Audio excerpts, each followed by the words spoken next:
Първи ден на 6-месечното предизвикателство. Защо 6 месеца? Някои хора казват, че 21 дена е достатъчно да се изгради навик.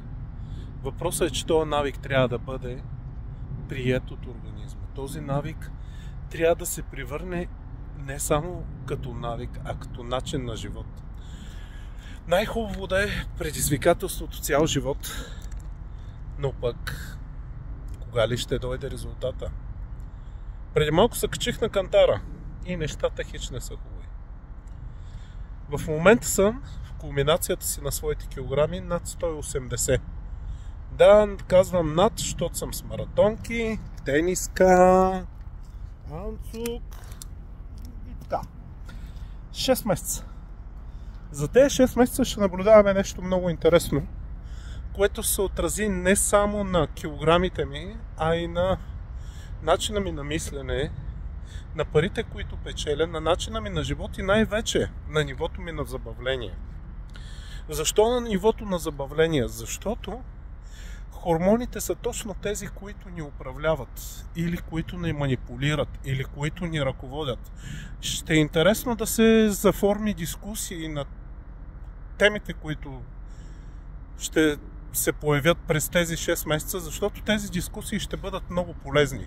Много полезни за хора, които пишат книги на тези тематики, много полезни на хора, които имат като мен тези проблеми, или пък много полезни на хора, които искат да подобрят начина си на мислене с някакви нови ситуации, аспекти и така. Какво съм предвидил? Първите 4 дена е разстартиране на ума и на тялото.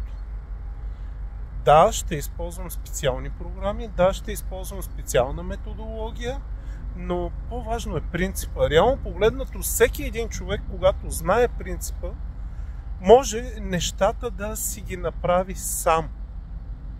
Сам да си нагласи методиката, сам да си нагласи принципите. Защо ползвам външни методики? Поради 2 причини. Първата причина, тя е професионална, направена от изключително големи екипи от успели хора. И втората причина, има възможност да ми подобри не само моя живот, стандарта на моя живот, а и стандарта на всеки един човек, който реши да се довери на тази система.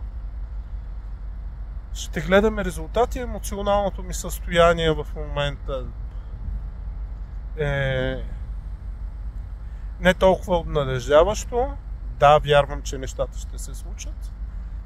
Знам, че апетита идва с яденето, в другия смисъл на думата, че емоционалното ми състояние ще се подобрява. В момента не се чувствам добре, здравословно се чувствам, психически не се чувствам, но ще ви споделям за напред в следващите дни.